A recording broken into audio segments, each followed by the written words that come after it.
Good evening, America, and those all over the world. Thank you for tuning in to the Adrian KEYS show. I have an interesting topic tonight, and you're welcome to give your opinions and things like that. I think that as men and women, boyfriend, girlfriend, whatever you want to call it, we use relationship as a tactic for gain. Um, a tactic as a shield, protection, and a lot of these images and you know the people we portray, we do it to try to impress people who we assume is important people, which we all are important people.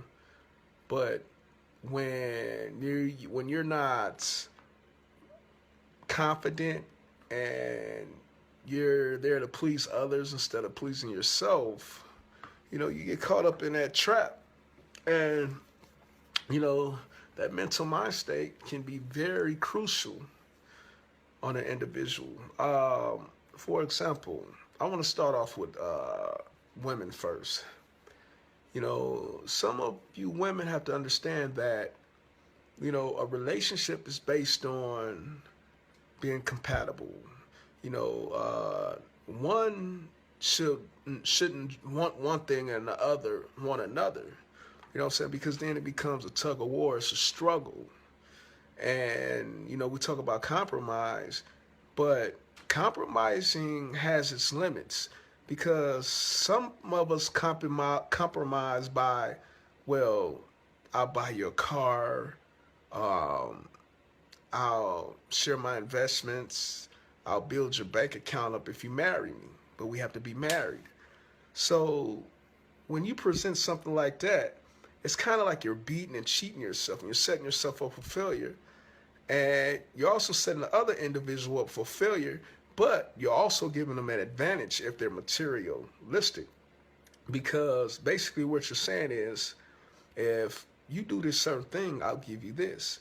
In the back of their mind, they're probably at that point struggling. Funds probably not where they want it to be, and what they end up doing is they end up accepting it because they want that car, they want that bank account up, and who knows, they might even be cheating on the side. So, they get more coochie. Think about it. You know what I'm saying? And if they have low self-esteem, by them having money and getting more coochie may build their self-esteem up. Now they're messing with all kind of people. See, it's deeper. That's why I talk about the core and I talk about everything that's vague. See, it's deeper than just what you see, even just what you feel. Um, it's not a good thing because now you can bought this man all these things and you're just as guilty as he is due to the fact that you're doing it because you want to show your family that, because it's a tradition that you're married. You want people to praise you. You probably want that good wedding with the big old nice wedding cake and, the wedding gown, and a lot of women put a lot of emphasis on wedding gowns. Sometimes they pay more attention to the wedding gown than they do the marriage. So, like, it shows right there that you're doing this because it's a dream. It's something you probably fantasize about. It's something that you always want to do. Even as a little girl, you probably had these visions of just being married and being someone's queen. But it doesn't always work like that, sweetheart. You have to understand, you have to be compatible. Uh, there shouldn't be any compromising when it comes to love. You know, you have to both be equally yoked on the same wave level.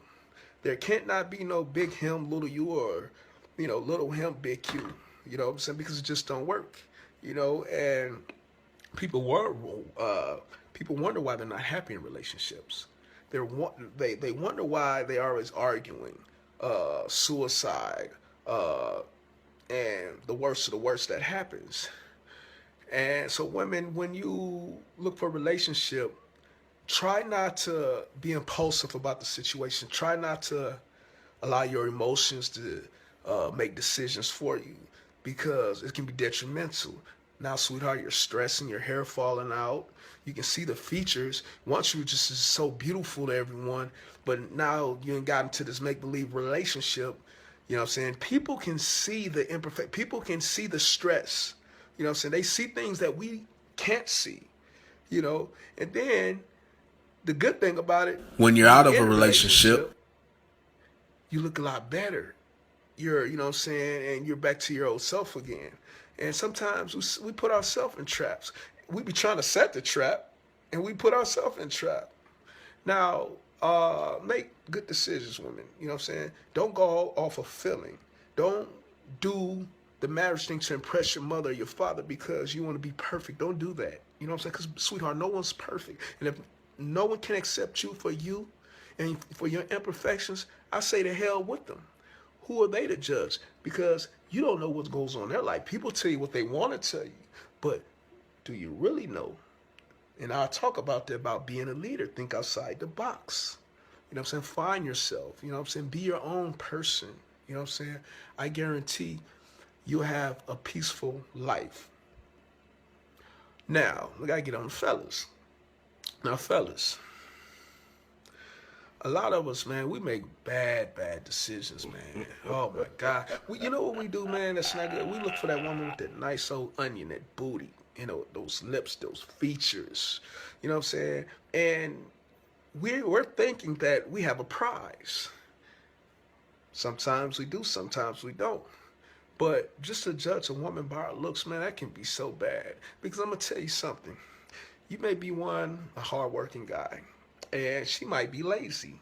And even if she has a job, she might be lazy. And sometimes men, we can overdo things, you know, put so much into the woman than we do ourselves. And then we're at the point where now, whatever she says and whatever she do, we're gonna do it. You do it because you want to hit that big old bubble. And now she's treating you. How you know she's not cheating on you?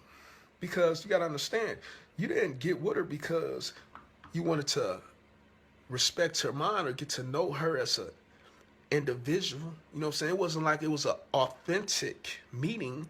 It was that you saw her, she was fine and sexy, and you wanted to marry her. You know what I'm saying? It was an impulsive decision. And but you got to also understand this. You know what I'm saying? Even sex is a beautiful thing. Don't get it twisted now, because I like me a bubble. Let me get back on the subject. You know what I'm saying? I don't want to get distracted. You know, I'm a man, baby. You know, so I ain't perfect. So, but anyway, we have to really check ourselves, fellas. You know what I'm saying? We have to stop looking for what's on the outside, because what's on the outside might not be what you want, brother. Because like I said, she might be a one that always getting on your nerves. She might be very talkative, and you might be very quiet, and you may bump heads. You might be the type of man that you might be one of those guys that like to have sex a lot, and then after you have so much sex, then you want something different. That bubble ain't as enticing as it was when you first got married. You know what I'm saying? And now you want something different. You realize that flesh doesn't necessarily mean you're going to be happy, and it doesn't necessarily mean it don't change. And now you find out that she's bipolar.